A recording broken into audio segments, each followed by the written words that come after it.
Hi, everybody. Welcome.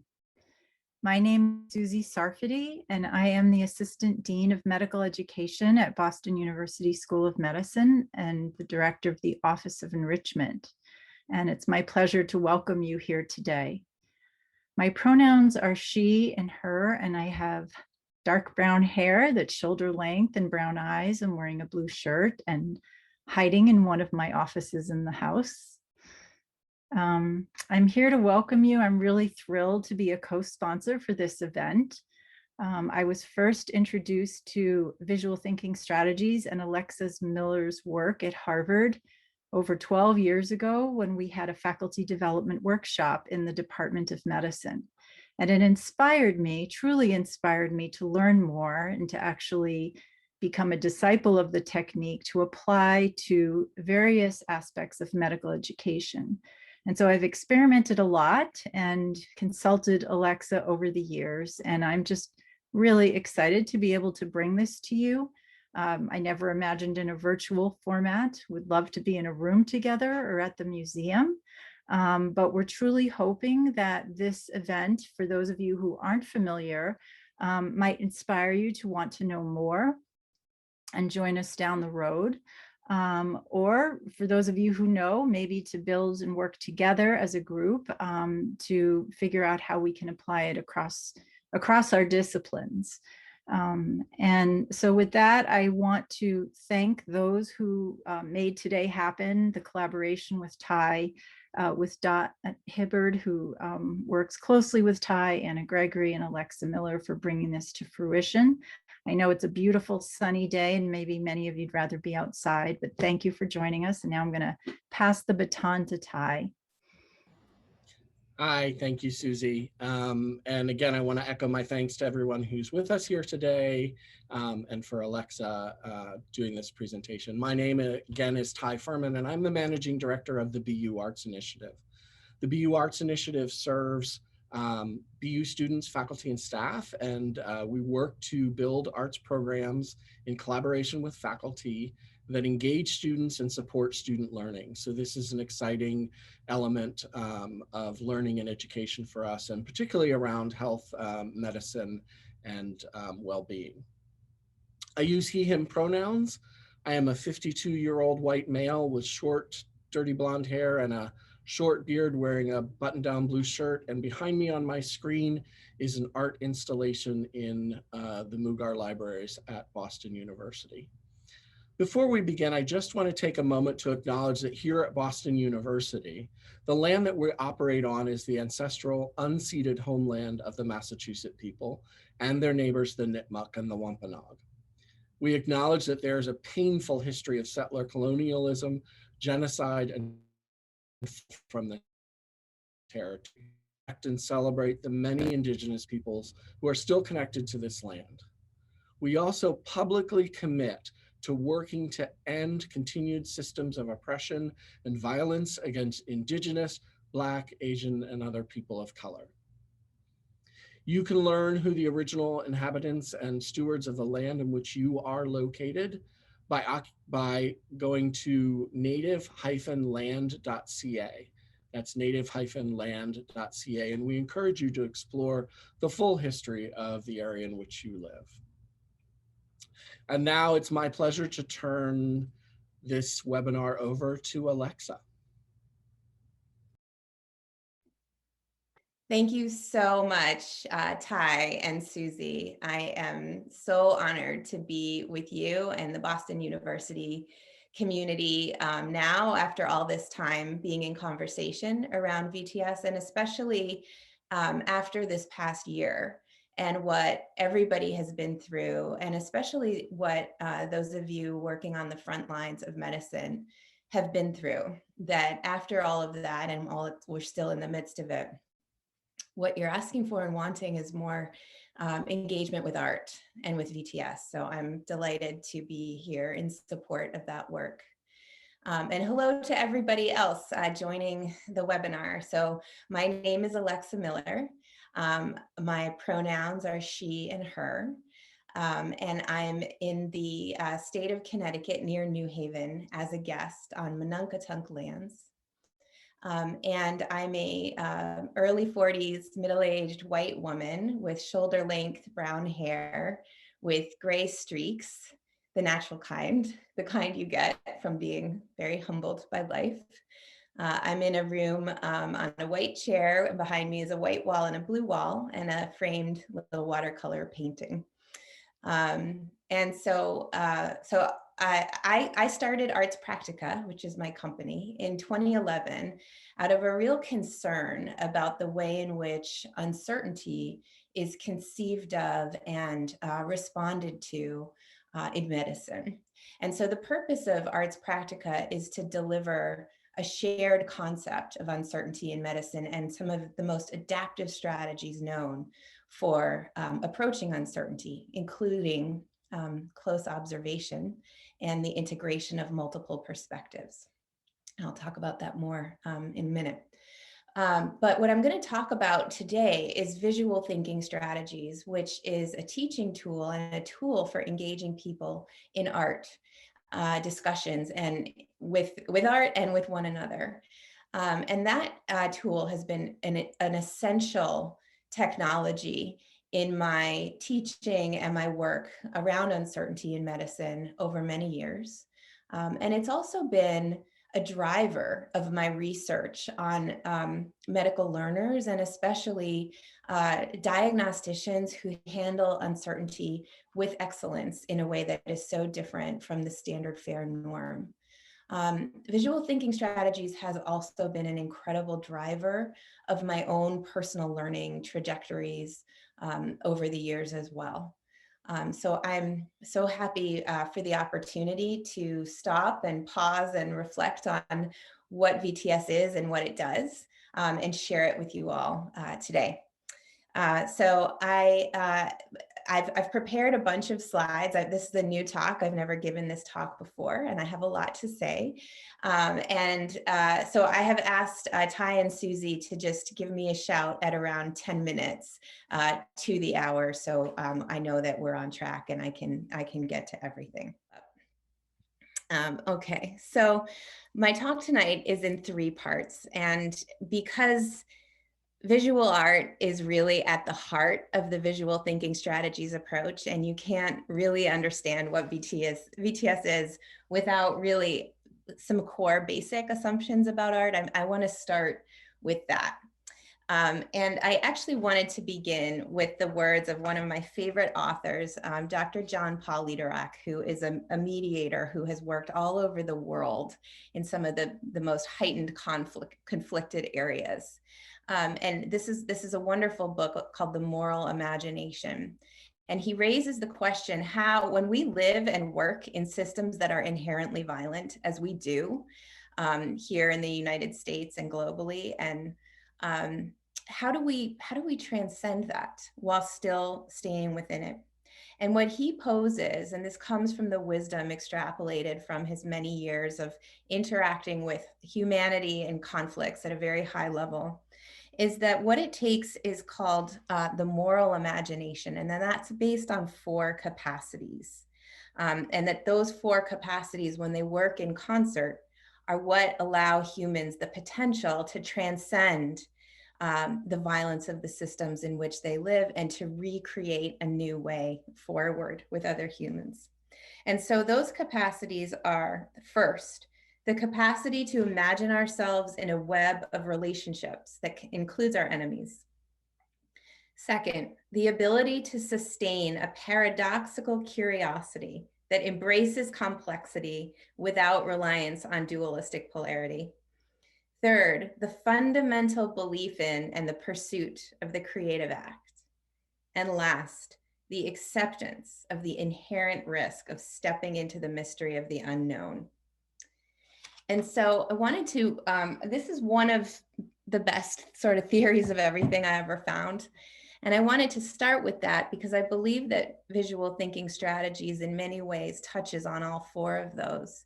And especially that belief in the human act of creativity that is at the core of what art is all about. And also very much like in the realm of everyday, simple, tiny moments of teachers and clinicians and anybody doing their core art and their craft, whether or not they think of it as art. And so I love this. This was in the New York Times a couple years ago, and it was a teenager put a pair of eyeglasses on the floor of the SF MoMA, and people began responding to it as art. And what this really shows is how art brings us into a state of being really willing to question everything that we ever thought we knew, and to see things that were once familiar with very new lenses. So you see this guy, it's like he's never seen eyeglasses before. It's like he's like watching eyeglasses get born.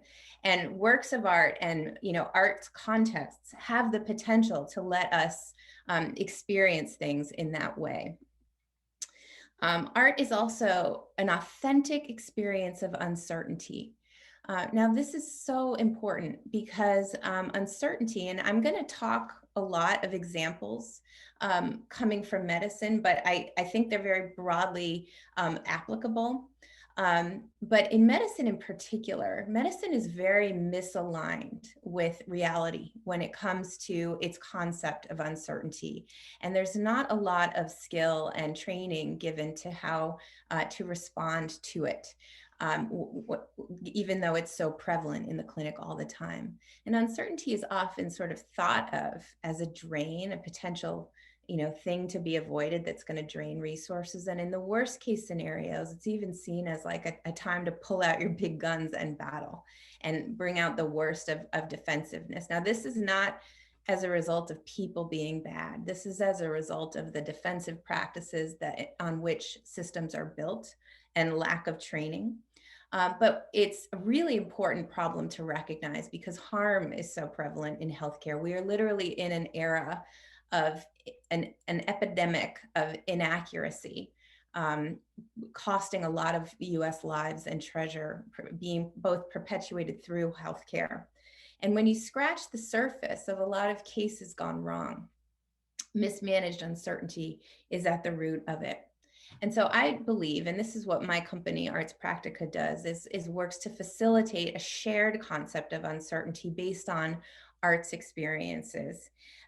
Because in uncertainty, that's where things can go wrong. And that's also where the best of healing and knowledge and medicine and human co-creation can get made. And I'm happy to talk more about my work with that at the end. But back to art. Art does, in order to really fully see it and for it to prevail and persist over time, we need both seasoned eyes and fresh new perspectives to look at it. So this is an image by Frida Kahlo, who is a really well-known painter. And she's somebody who I've studied a lot over the years, and I know a lot about her, including that she'd had many surgeries over her life and that she painted as a way to cope with her pain. I remember I was once looking at this work of art with a group of with a group of adults, and there were people in the group who were quite familiar, like I was, with Frida's work, and others who had never been to it before. And it was through the eyes of a complete Frida novice that it was suggested that person doesn't need to be in a wheelchair. The way she's painted herself, it's as if she's not sick. And I appreciated that so much. And that was one of many moments that I've experienced through visual thinking strategies teaching that really changed me as a teacher and viscerally showed me how much we need, how the way in which expertise brings blind spots to what we see. I would have never thought about that given what I know of Frida, but she's so right. And it makes me love this artist more that she painted herself in that way. And there are so many cases in medicine, and often there's one I often share with medical learners, but within the diagnostic process, and this is from this is an illustration of the diagnostic process, which is largely information gathering and information synthesis that needs to happen in a disciplined way. How important it is to have both fresh eyes and seasoned eyes on a case in order to truly see it. Images also bring the incredible gift of expressing the life worlds and the realities of the full range of humanity, including people living in marginalized communities. And that this is like often can challenge preconceived notions. And this is so important because there's actually research, and I'm just scratching the surface here, but this is a recent study by Calvin Lai, who reviewed 17 different kinds of bias interventions, finding that a lot of them are actually not very effective. But the ones that were the most effective were the ones that presented people with counter stereotypical images. So basically images that destroy stereotypes, images of supportive, loving Black fathers, for example. And works of art do that by nature. They challenge our expectations, and they bring us to a place of truly seeing and empathy. I'm going really fast here, but I want to make some basic points. Works of art also contain a lot of paradox, just like human life does. I love this. This is a work of art that's at the Museum of Fine Arts in Boston, and I love interacting with it because there's so much paradox here. Are these figures fighting, or are they in love? Are they in a game of wrestling, or are they asleep? Is this lovemaking? What are the genders? It's actually not clear. Is this an ancient relic from Pompeii or some kind of modern, from the future depiction of humanity?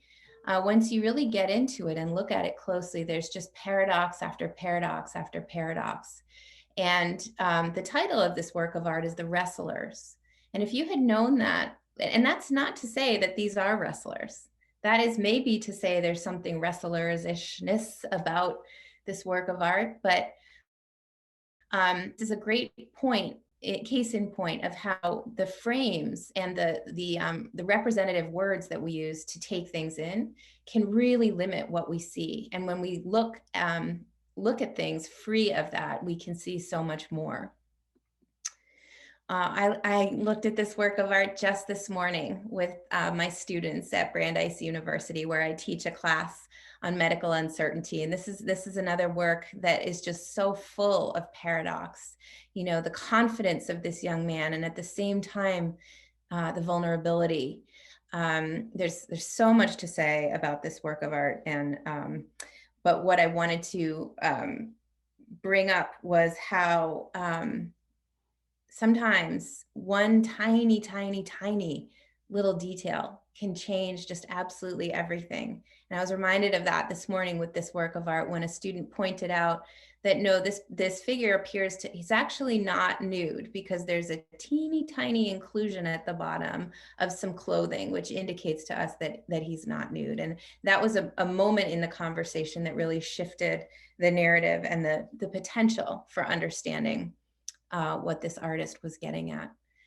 This is another work at the Museum of Fine Arts in Boston by Kara Walker that shows so much how works of art reflect our culture and ask us to look really unflinchingly at aspects of culture that are violent, that we typically avoid in daily life. And so simply putting into words what we see in this image is just this visceral reminder of the atrocity of enslavement and the architecture of division and dehumanization on which our entire society and economy is built. This work of art has also been, I've used it many times with groups, at times successfully, and I've also had failures with this work of art in which I, as a facilitator, failed and left people feeling unheard and unseen. And thanks to some really patient and generous friends of color, I have been able to learn more as a facilitator about more carefully holding space and facilitating conversations around bias. Works of art also ask us to just push, and sometimes they're really hard to look at, and sometimes they're confusing, and to think with really concerted effort, which is different from how other images operate. Both of these images are a red bird, but they're so different. They require two very different kinds of thinking. I'm sure with many of you, you could look at this red bird and know right away it's a cardinal. And you know that because of pattern recognition. So we have thinking fast and thinking slow. These are really important concepts underlying behavioral economics and in medical error in particular. Thinking fast and thinking slow, understanding the way in which clinicians reason is really important to having disciplined thought with patients and accurate diagnosis. Interestingly, most errors happen as a result of that automatic system one thinking. And so we looked earlier at Frida Kahlo. I remember the first time I encountered this artist's work, Yasuma Morimura, who takes self-portraits of himself dressed as other artists in dialogue with other artists. The first time I encountered his work at LACMA, I thought, oh, there's a Frida Kahlo. So that's a case in point example of how our seeing, when we think we know something, really can trip us up. And so here are Frida's, here are the works that he's working with in these. And you can see when you actually look at them side by side, they don't look anything alike at all. But our pattern recognition can do that to us. And art can help us gain that awareness of when we're in a reflexive thought or a more mindful analysis. And finally, works of art can just remind us of the creative act and the loving nature of making the world with others and within ourselves. This is a really moving piece. I used it just last month with a group of medical faculty in the United Kingdom who are doing really concerted work around deconstructing the supremacist institution in which they work. But we used it as a basis to identify just some really basic norms about harm in healthcare and how they infiltrate our culture. And one of the most moving takeaways from the discussion was how there's this interaction in this piece between structure and fabric and this kind of making and remaking that even though it looks bloody and looks harmful, it appears to be coming from a very loving, careful place. And somebody brought up the poem that Amanda Gorman wrote for the inauguration. And this one line where Gorman provides us really a new way to be American, that it's the past we step into and how we repair it. And that love of repair, you can actually see that in the way in which artists make art and those times of making.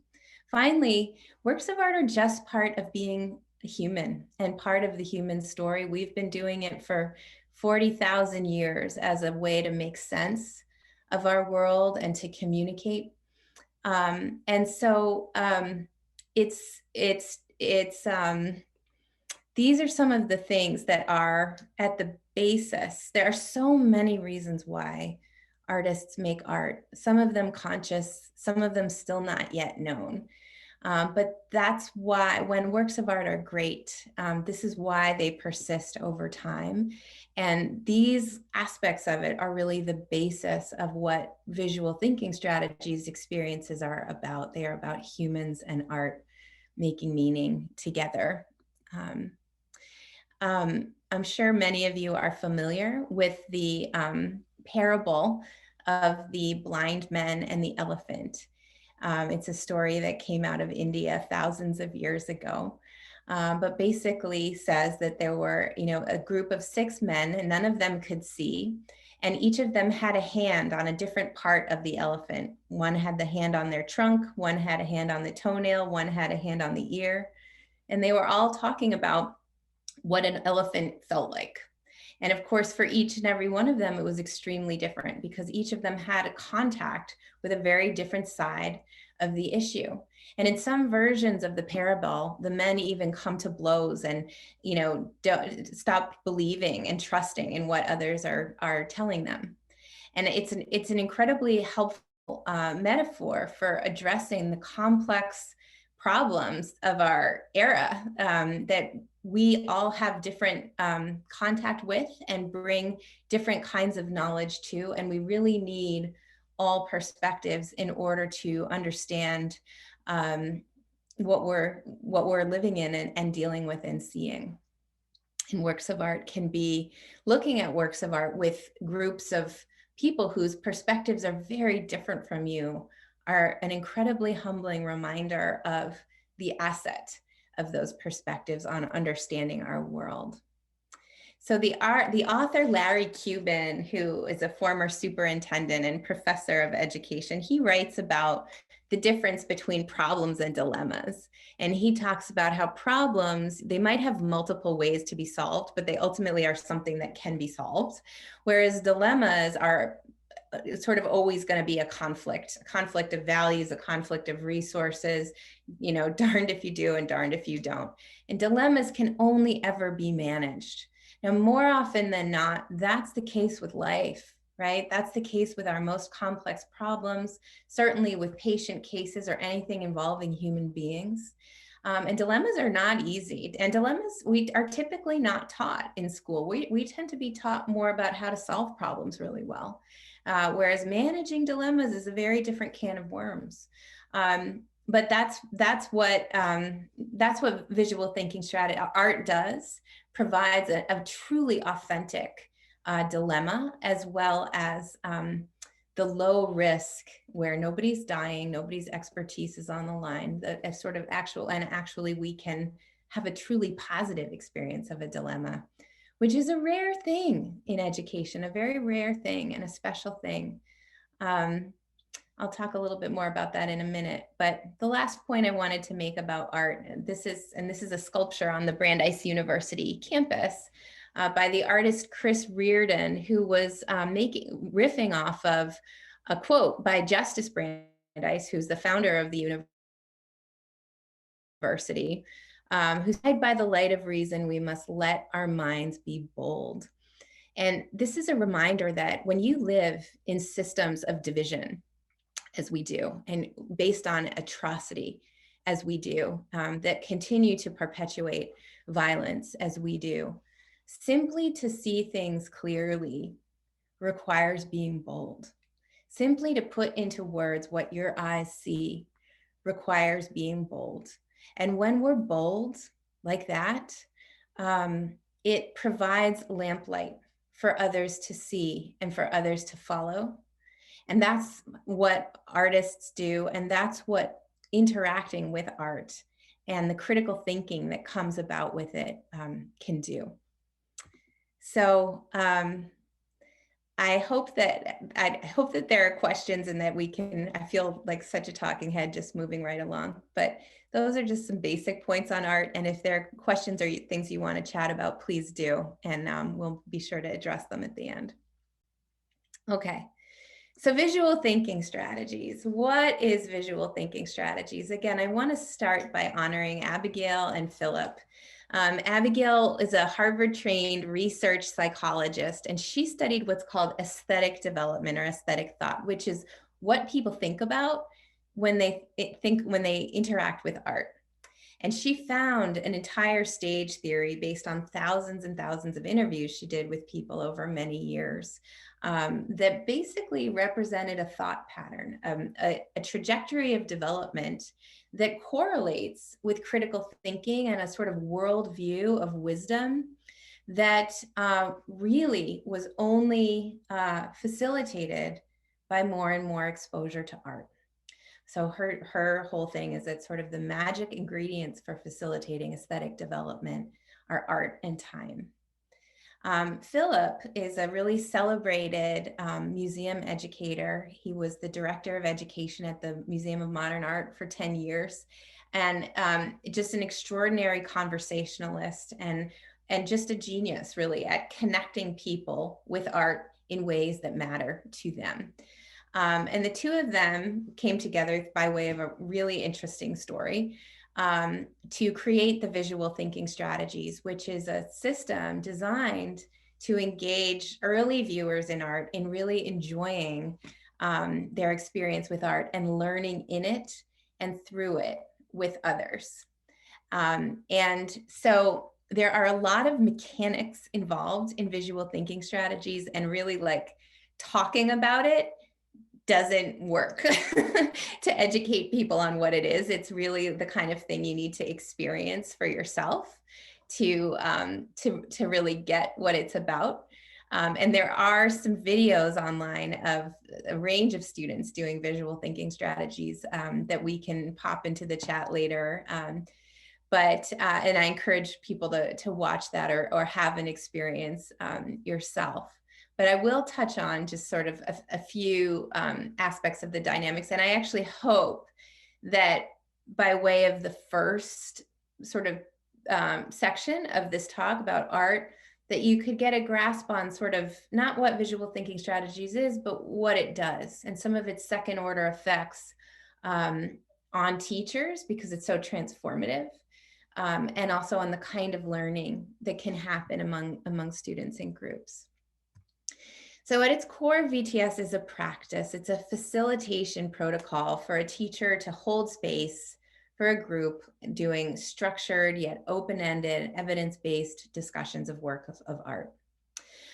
It's also a curriculum, and the VTS National Office, which is vtshome.org. And actually, I believe that Robin Muscardini, who's the program director for VTS, is on right now. So Robin can say hi in the chat. But they have worked over many, many years testing out a curriculum of images and an entire training program for teachers to support them in bringing it into their classrooms. That work has been largely K-12 based, and it's really amazing. It goes into English language learning, critical thinking, science, math, writing. Is truly interdisciplinary.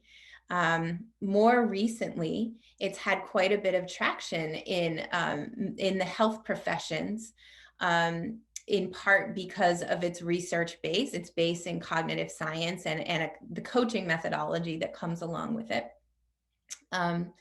So there are, outside of the VTS sort of base of K-12 education and the world of the nonprofits, there are a bunch of us who are innovating with it in other spaces, like in medicine and in leadership and in higher education.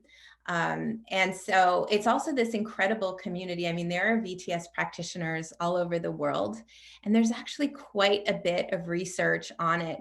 I've had the privilege of contributing to some of that research on it, and I did a lit review co-authored with Dabney Haley and Philip Yenawine a few years ago, and even since then, the research has just continued to pile up. I just did an update for myself this week, and there are over 1,000 references to VTS on Google Scholar.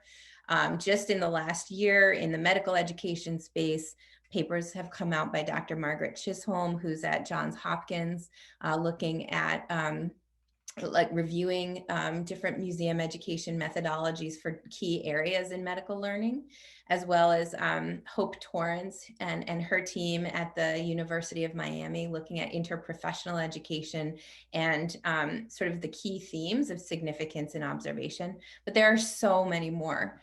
And my guess is that there are actually people on this call right now who have been particularly inspired by or engaged in some research. So please put that into the chat, share those resources. There's a lot there. And if there are any graduate students on the call who are looking for great projects, that is certainly a really good one, because there's more research to be reviewed. It's the magic of VTS happens, I believe, because the norms of the conversation are so different from the typical norms of most classrooms. It's truly a co-production of knowledge. It's that adaptive expertise where, there's an intersection between learning and creating happening in real time with people, with interactions and their feedback. It's a dependence on everybody needs to speak up and see as others see, so that we truly can see.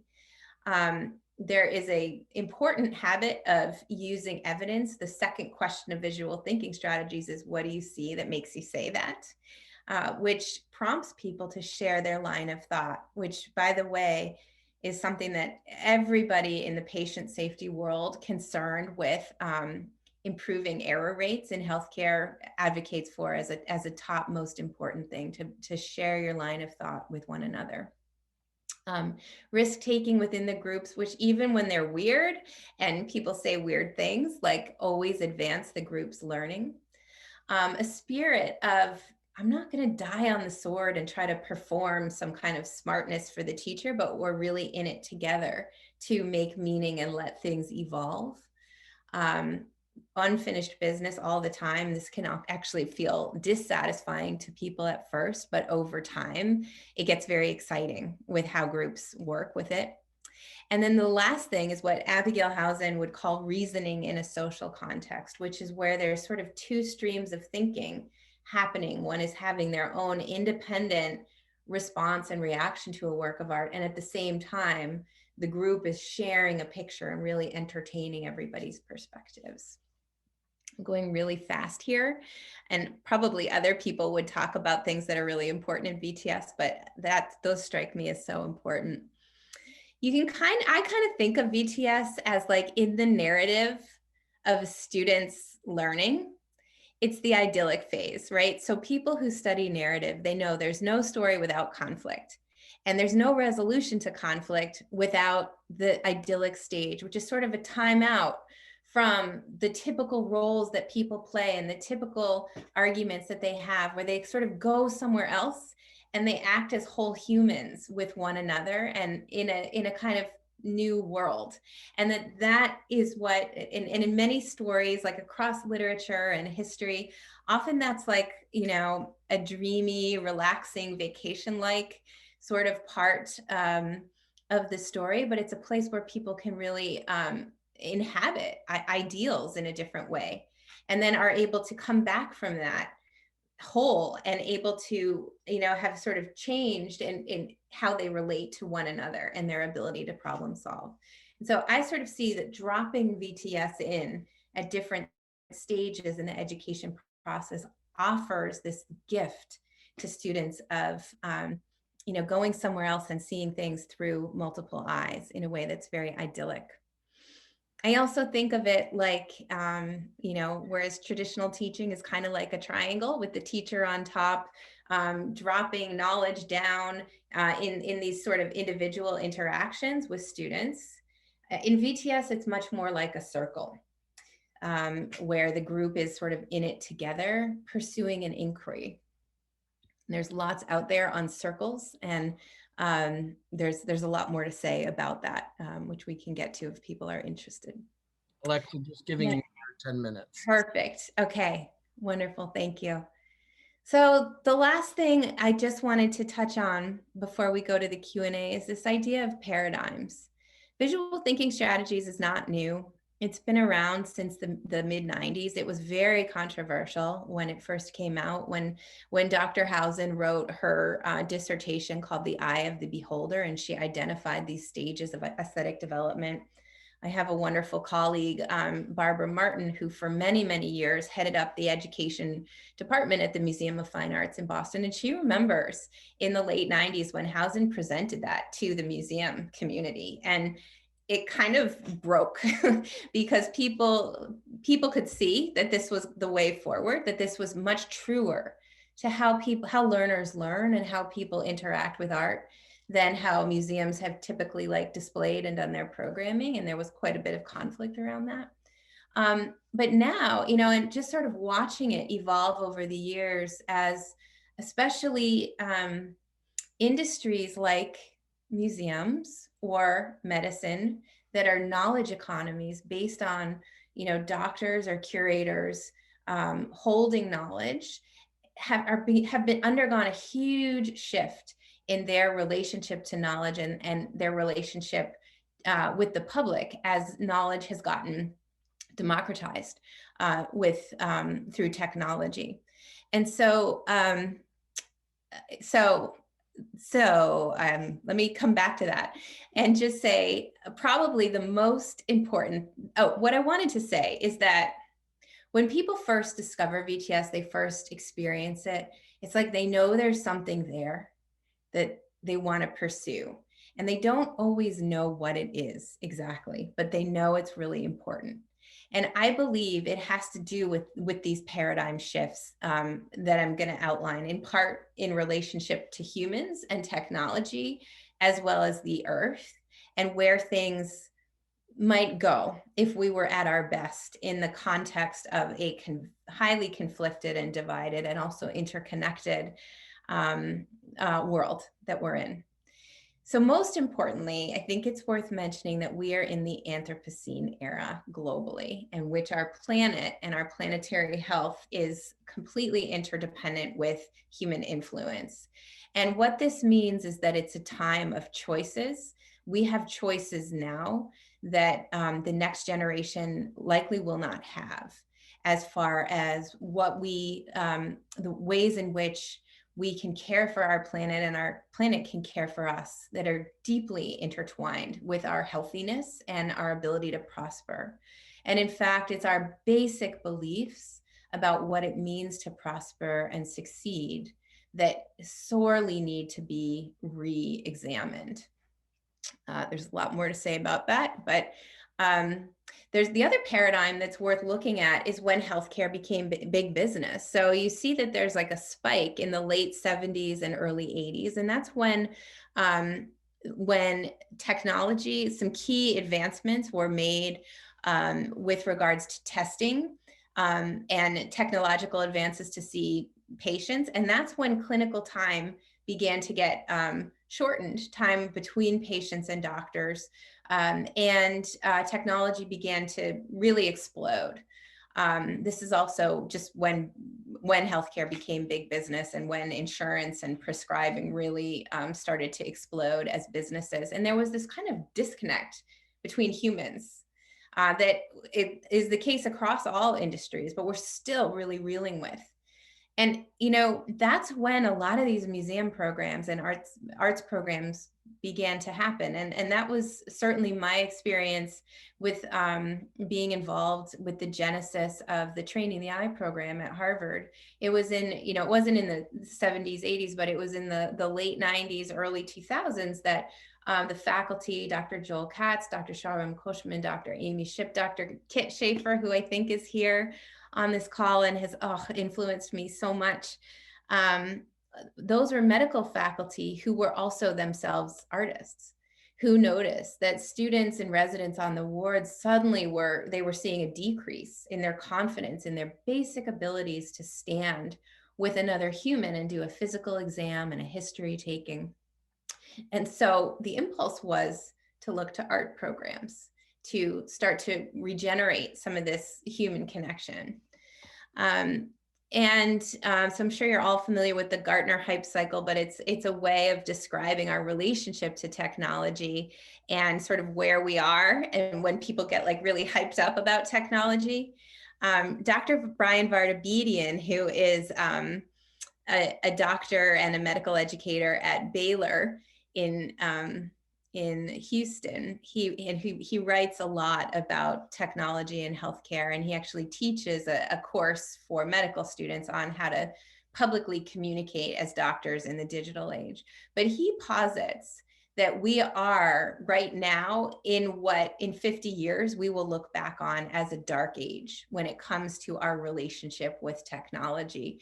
That right now, the technology is clunky and is interfering with human potential and human relationship, and it will come to a time where it's in fact supporting the creativity of human relationships and the kind of problem solving and co-creation that can happen between humans. But right now it's inhibiting it. So I wanted to share his work because it gives me a lot of hope to think that we are in this hype cycle and we're sort of at the fall of expectations and things are going to level out. And the thing I will leave you with is that we are also, you know, there's many different paradigm shifts afoot and industry trends that are shaping our lives and relationships and work right now. And things could not go well. And things could also go well if we can perform at our best, thrive by nature of our diversity and our ability to work together. And it's going to take transcending the individualism and the divisions that entrench us so deeply. But I wanted to share some very basics of white supremacy culture. And this comes from the work of Tima Okun, whose work I could not recommend more highly. She studies white supremacy culture. But that in a white supremacy paradigm, which is our legacy and what we have to work to repair, the patient is really the individual in the woods. Everybody's the individual in the woods. The doctor is the high priest of knowledge, and technology is inhibiting our relationships. But if we can transcend and move towards wholeness and truly repair and truly catalyze our fullest potential, we can get to a place of co-creation and choice and nature. And I think that I don't think that visual thinking strategies can do all of this. It's a very tall order for a little art program, but I think it is a place that embodies the principles that need to happen across domains, and a place where we can actually experience in a relatively low tech, low intervention kind of way the potential for it. So thank you so much. I am happy to stick around until 6:30 for questions. Again, I want to just encourage everybody to share information, and there's so many resources with you on the call. Also, I will be announcing some upcoming programs that I'm really excited about. And so if you do not already sign up for my newsletter, please do so on my website, or you can follow along on Twitter or LinkedIn or Instagram. But thank you so much. And I really look forward to your questions.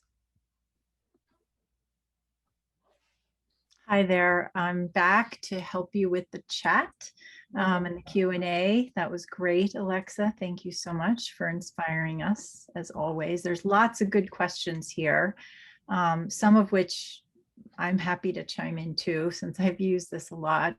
But the first question maybe is, we could start with, is there any relationship between using VTS and art therapy? Is that something that you have noticed? That's a great question. Art therapy is so interesting, and I do think of them as pretty different worlds, because VTS is a healing, lovely wholeness experience.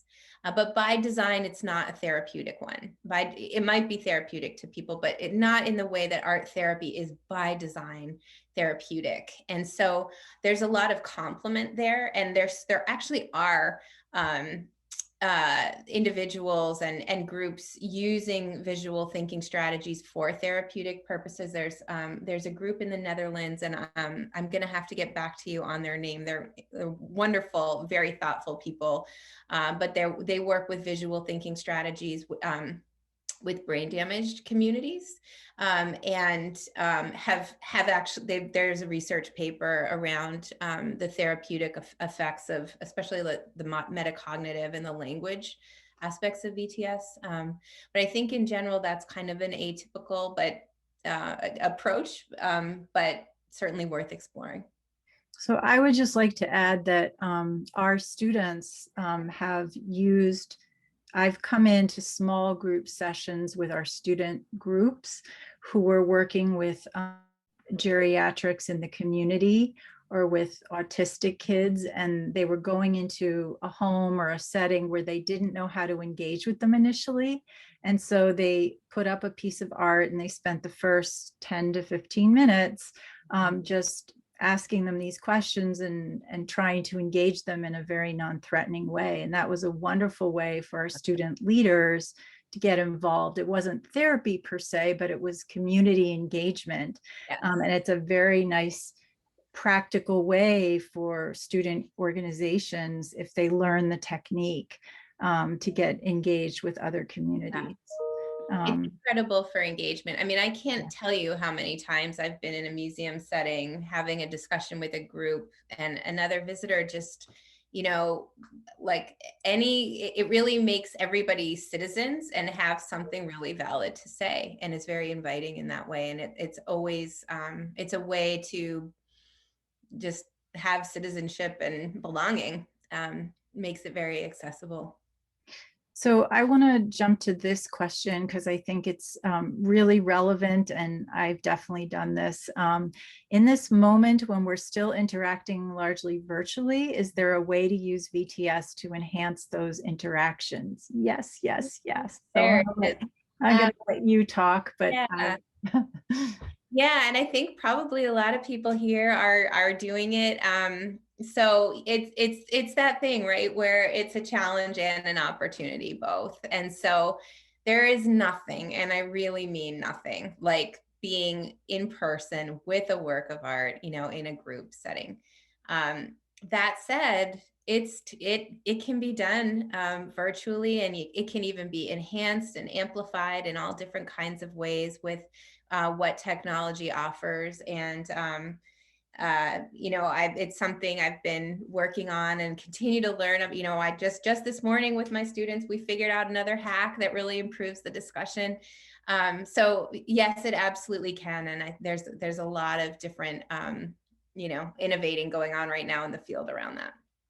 It's kind of a wonderful icebreaker no matter what. So you could, if you're trying to engage a group that you don't know, but you know how to use this, you can get people talking about things and ask them to put it in the chat. And sometimes they're more willing to share virtually than they would have been standing alongside the art itself. So I have definitely used it. I've used it for orientation, just to get students engaged in a big room with 150 students to talk about what like our office vision is, shall we say. So I do think virtually can work. And I don't know if my colleagues from Hofstra are here, but we had a wonderful seminar over the summer with a group of medical educators nationally who did a great session on VTS. And we had some intense discussions about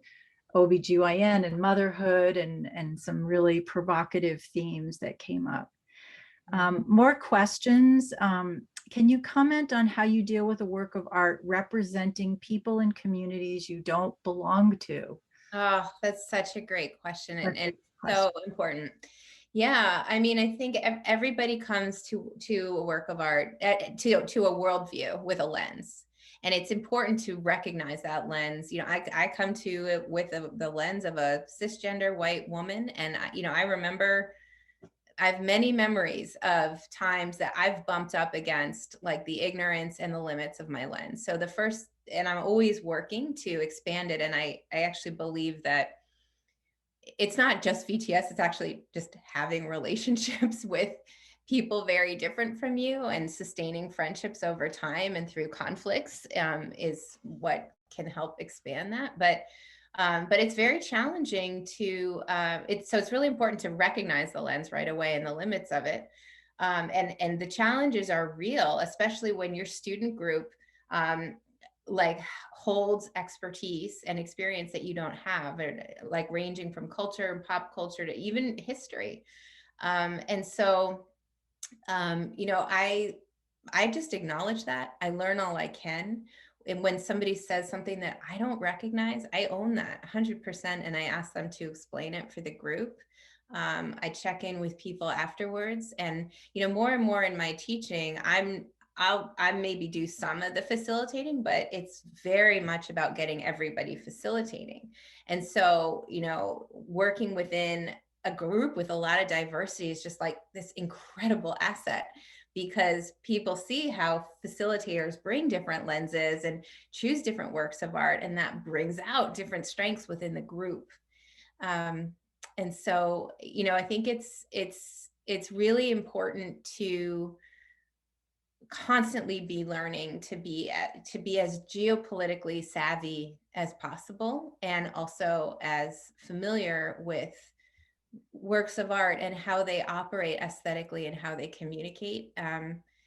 And that's what will hold a group in you know, in an upper level visual thinking strategies conversation, but yeah, it's the acknowledgement and the sharing of it. Really, we need like a diversity of people doing this teaching. I would just like to acknowledge, though, that we're not all artists and we're not art educators, but I think faculty like myself who don't have an art background can still use it in a way that opens discussion and invites discussion on something you never thought was possible. So when you said, sort of being geopolitically savvy and understanding the art, I would argue that sometimes just coming with openness is what you need, and especially in medical education. It's sort of like you walk in the room with a patient, you don't know what you're going to get, and you can't be culturally competent, or we don't even use that term anymore. You can be culturally aware and culturally humble, but you have to come in open. And so I view the use of the art in this way as sort of an openness that invites discussion. And maybe people who haven't used it don't realize that one of the hardest skills of the facilitator is not to put in your judgment when people are saying that they see things, because you're reflecting the things that they've observed and then inviting more, but you're not putting your own, which is part of what allows people to share. But it's definitely a skill that takes time and it's not easy to do. But I think it can invite that discussion. Okay, let's look at some other questions. Can you share a story of when VTS helped healthcare providers change their interpersonal dynamics?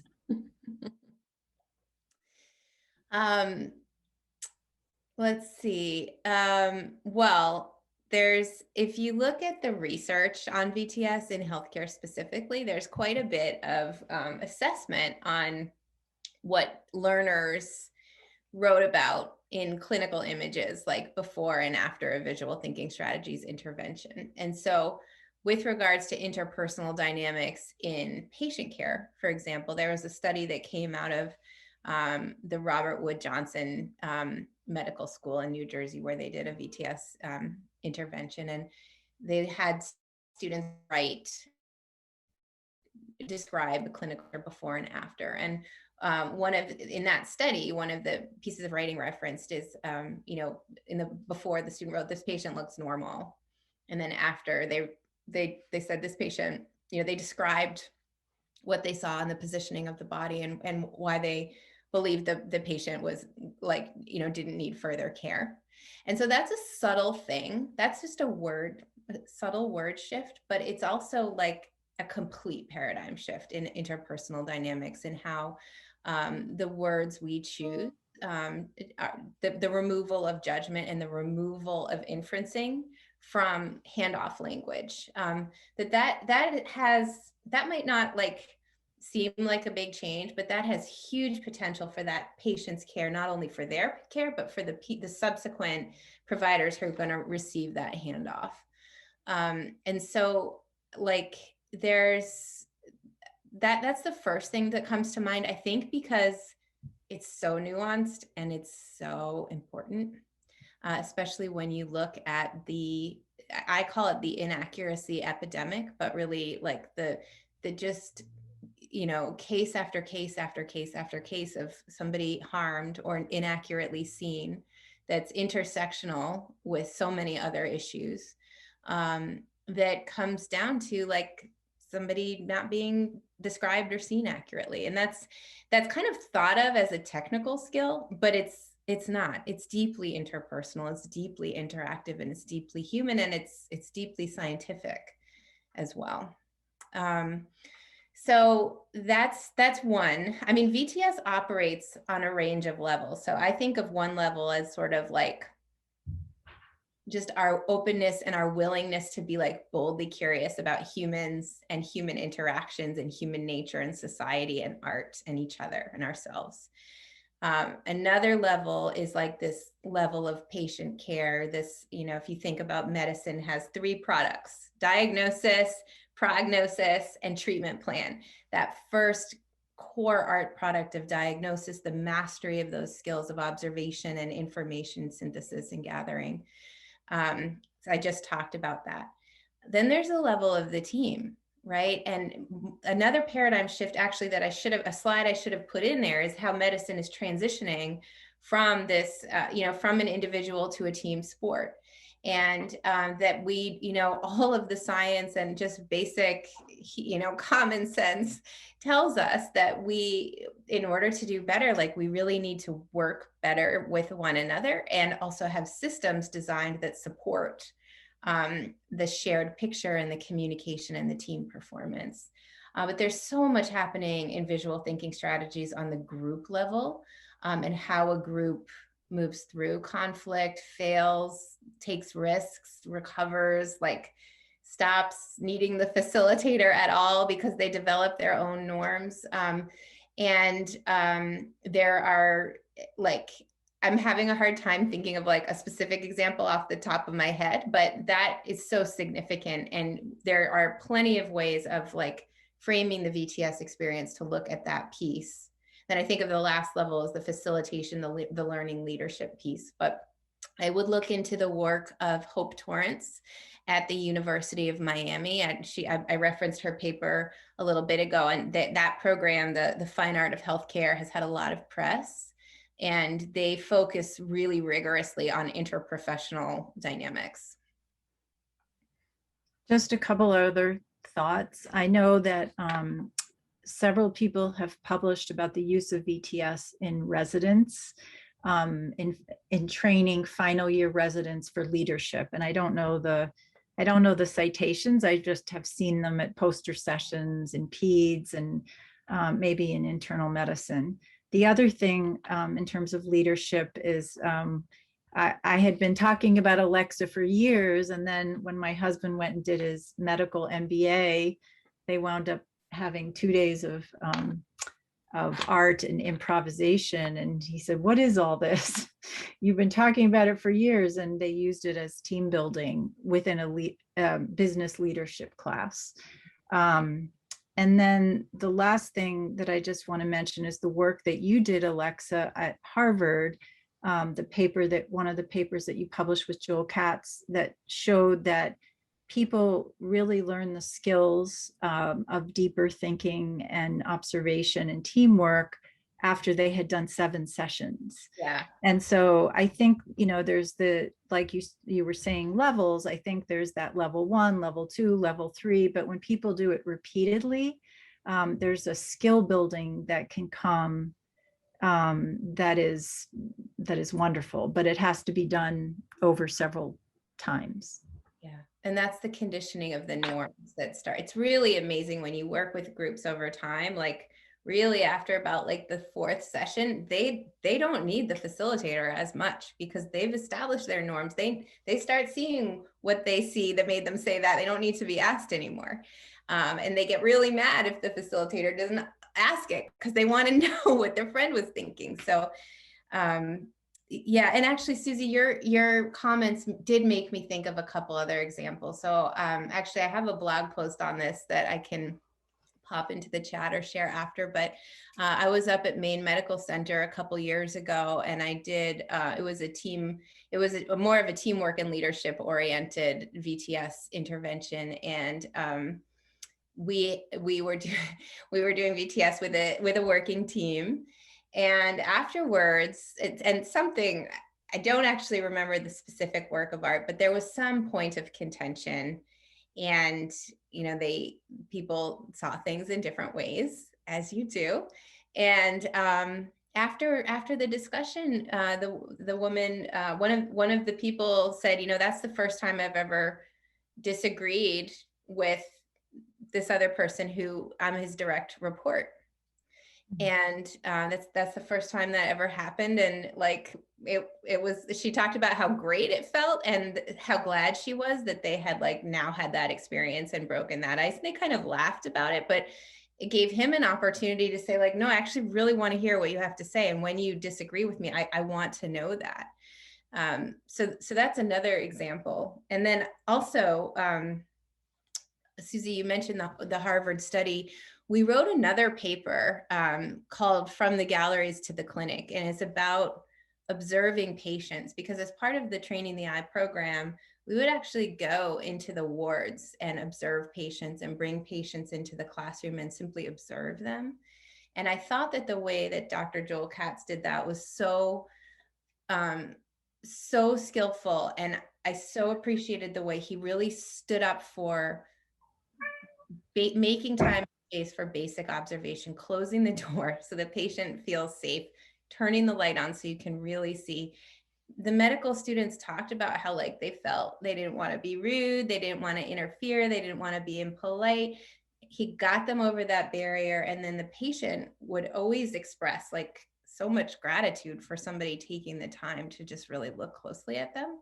But it was the first time I really saw some of the like barriers of politeness and culture and training that interfere with that. And so again, these are very basic things, but they're profoundly, when you're working in a system that's just suffering from people not seeing each other and not listening to each other, like, you know, our education does really great on some things, and it does so poorly on basic respect and how to see and hear one another in, especially in times of conflict. That was, you know, I think the ripple effect, I can't say, oh, and then I saw them do this differently, you know, the next day, but the ripple effects of it are so significant. Thank you, Alexa. This is sort of a similar question. Can you talk about going into a medical setting and how a healthcare worker might apply VTS? So I feel like you partially answered that. I don't know if you have anything you wanted to add. So I can share a very happy moment from, I did a site visit out in Portland, Oregon a couple years ago, and I was on site at a few different hospitals there and did a workshop with educators across the state of Oregon at the Portland Art Museum. But the topic of that work was the uncertainty work, right? My looking with uncertainty work, which is based on my research of how masterful clinicians approach uncertainty. Hint, it's a lot like artists. But I gave a grand rounds in the morning, and then there was like an optional lunchtime workshop for people who wanted to go deeper.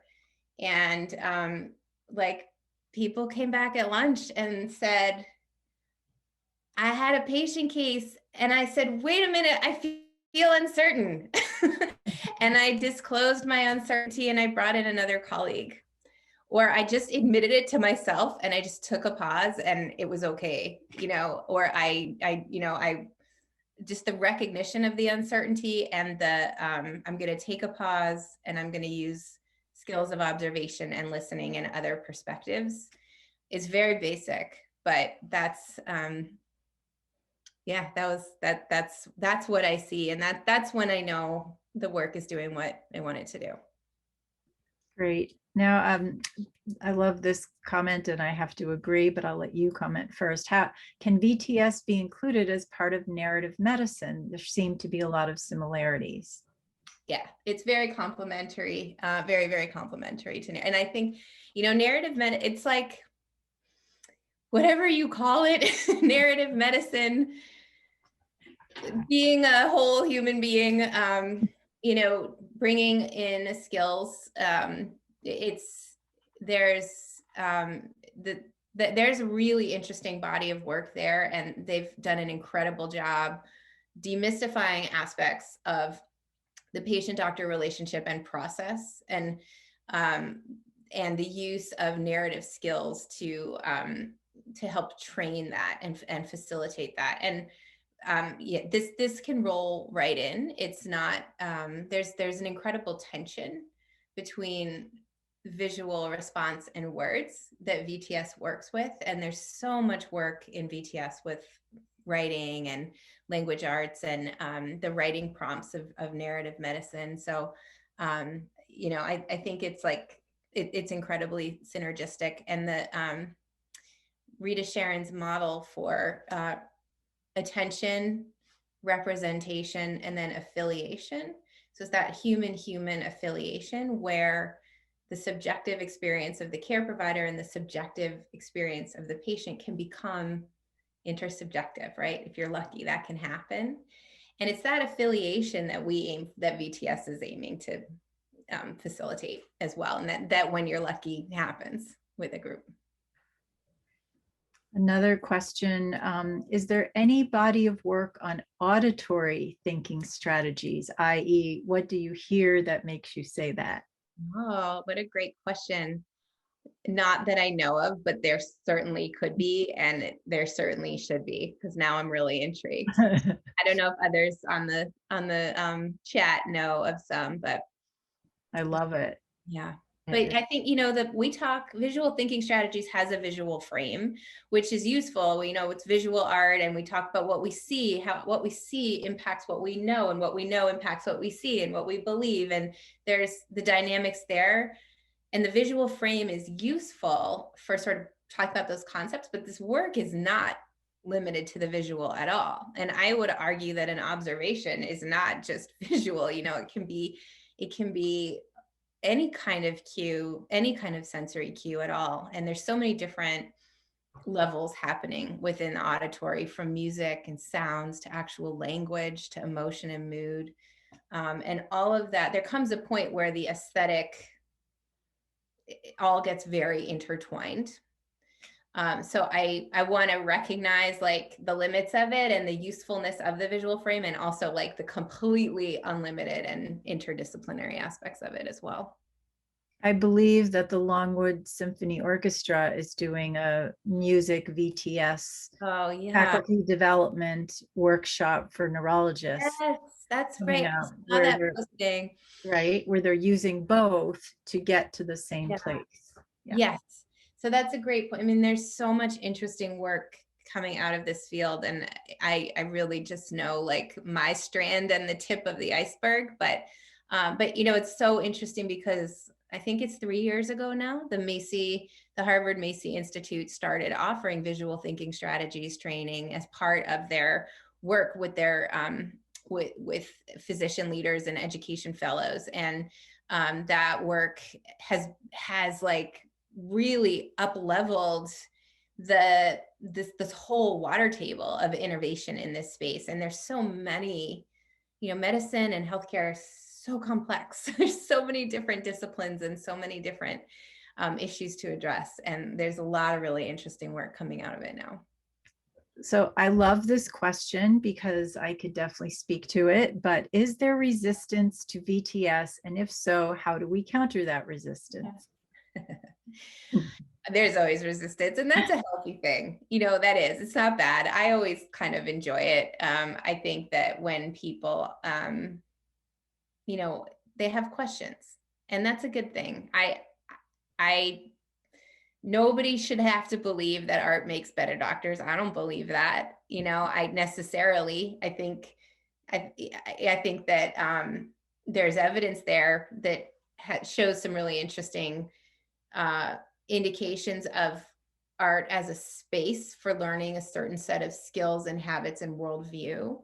But like when I think when I encounter resistance, I just invite it as a curiosity to test my own. I never want to be pedantic about anything. And so I use it to just test my own thinking. And I've had the experience so many times of people who are like the most resistant at first, then they have the biggest turnaround and they go, oh, I really needed this, and I really needed to be here. And they become wonderful advocates for it. And so, I mean, there's more to say about that, but there's enough science around it and enough need. I mean, I wish we didn't need this at all. I think that we actually need to do a lot better structurally and with human relationships. And then we wouldn't actually need to have VTS, but. When I've worked with small groups of fourth-year students who tend to be somewhat disillusioned at times pre-COVID, I often found that people came around.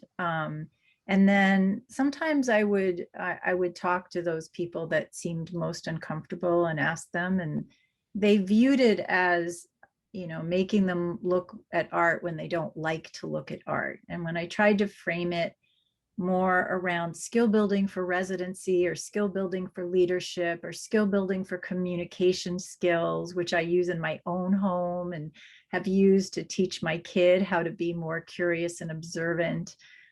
Sometimes when I framed it differently, people were more open. So I think inviting curiosity and then wondering what is it that's a barrier for them. They don't have to like the art. It's the process. So yeah, I think it's always about, I mean, there is such limited time and energy. And I've had plenty of, I've gone to medical sites where I'm doing a grand rounds and a day visit, and like they want me to talk to the residents at 7 a.m. and they're so tired. And the last thing I want to do is like turn off the light and ask them to work really hard when what they need is like a good night's sleep and some time with people they love, So I think it's really important to respect the constraints that people are under and be extremely specific about why you're doing what you're doing. And as I mentioned before, it operates on a number of levels, and all of them are really important and interrelated, but like it has to be targeted, like Susie said, fourth years, you're about to, like, you need to learn, you're about to go run a team for the first time, you need some leadership training. So here we go.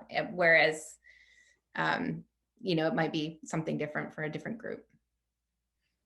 So you did a beautiful job of helping us see all the different applications without seeing the actual skill. And I just want to bring it back to bias.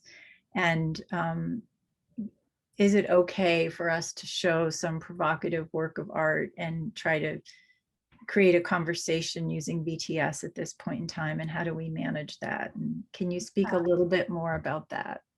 Yeah, so I think there's a lot of potential with this work, and I think that there's some really interesting bias awareness work out there, and there's also some not quality bias awareness work. And what I've seen is that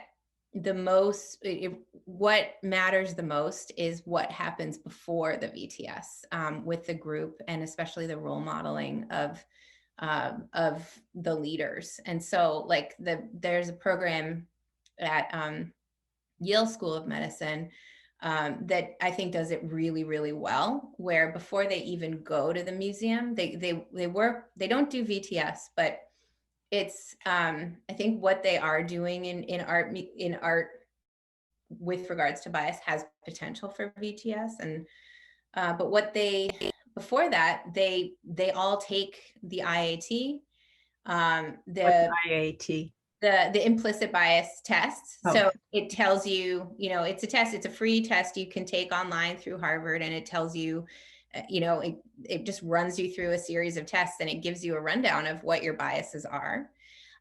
So they've already done that. They've already done a unit on bias. In fact, the leaders of the program, like Dean Robert Rohrbaugh, who's like one of the deans, will say, "Hello, I'm Robert Rohrbaugh.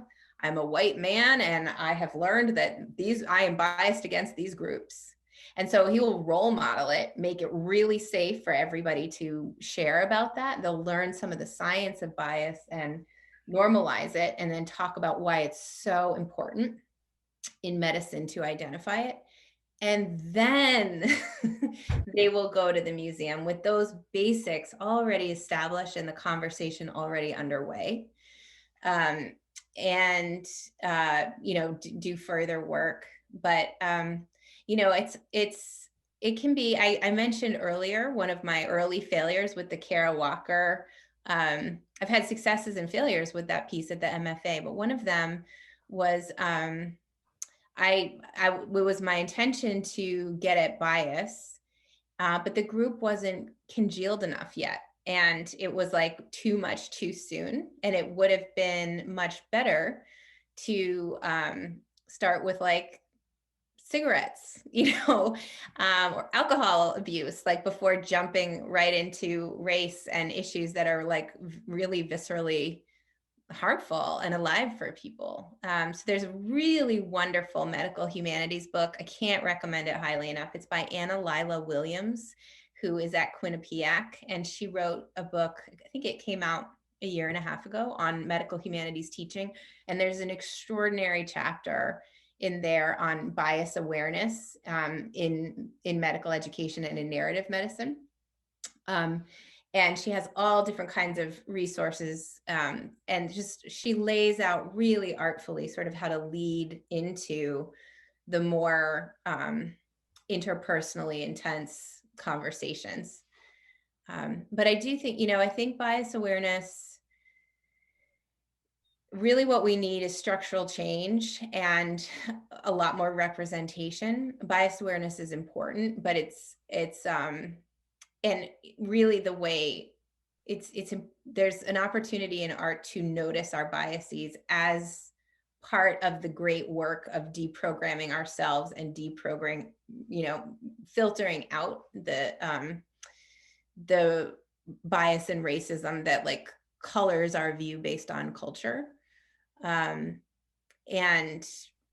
observation and like having your lens collide with the lens of another is a very basic primary way to do that. So that can be sort of where the conversation starts, but it's important not to get swept up in like cultural humility exercises when what we really need is like major structural change.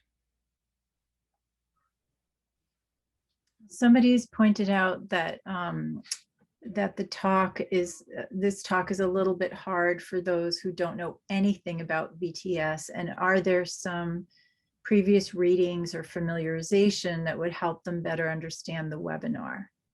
Sure. Yeah, I apologize for that. It was really a wild, I've never done a talk about VTS. I've actually only ever done a demonstration of it to invite people in. So I think the most important thing would be to try to experience a visual thinking strategies discussion. And there are lots of ways you can do that. You can do that when museums reopen, although some are doing programming online. You can watch videos of the visual thinking strategies, and on the visual thinking strategies website, which is vtshome.org, there are a lot of really wonderful basic introductory materials. I just want to say I'm happy to invite anybody to one that I might be doing with students if you're interested. And we are happy to consider doing more of these where part of it is around instruction of the technique itself. Okay, back to the questions. We just have a few more minutes. Bias, leadership, let's see, auditory. Anything more about the context of using it for leadership training and development? Yes. So there's a lot of potential there. A lot of programs are deeply like engaging in that. Actually even in the Harvard program, which really started in observation, is getting more into leadership, in part because Dabney Haley, who is a really wonderful consultant and trainer who specializes in that, is teaching in that program now. But there's I mentioned the various levels that you can work at. And so leadership is a profoundly powerful one. And, there are a lot of different paradigms for understanding leadership and the ways in which leaders can be most effective in creating environments where people want to participate and can share knowledge, and knowledge can actually be passed, and they're participatory environments where teams can learn together. There's a lot, but the one that I find really particularly connected with visual thinking strategies is the learning leadership paradigm. There was actually an article in the New England Journal of Medicine just within the last, I think, 6 or 8 months about learning leadership and its need in healthcare. But learning leadership talks about it talks about like the decentralization of an authority figure and putting it out to a network. It's basically the power of networks to understand complex problems and share information and work as a collective. And so some of the really basic principles of VTS facilitation are one and the same with that. We just have 2 minutes, and I just want to add a comment, not about leadership, but that when we initially planned this, we were struggling a little bit with the format and what would people come to at this point in the year where everyone's tired of Zoom and kind of not sure they even want to log in anymore. So I think we're very interested in providing more opportunities to learn about this and the practical aspects of it. And we hope that this overview kind of gave you a sense of why it could be, where it could be used and why it's so important. Alexa, I don't know if you have any sort of final thing. Sure. Well, I'm so grateful for the opportunity to talk with you all. And I'm so glad that this work has continued to like stay of interest and something you want to continue to work on. So I would love to see that grow and be of support however I can. And I will be, I don't have, I am planning to do a lot more open community events through Arts Practica. So again, you can follow along on the newsletter. The VTS home, they do what's called the VTS Look Club every Wednesday, and it's free and it's open to anybody. So that's another great way to learn more about VTS and just experience a conversation. So you can go to the VTS home website to learn more about that, but I would highly recommend that. And again, I know people are kind of calling in from all over the place, but local art museums are a wonderful resource for VTS training.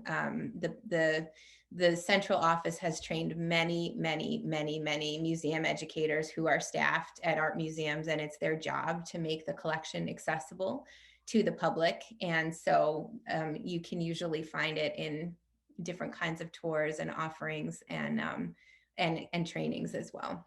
But there are many ways to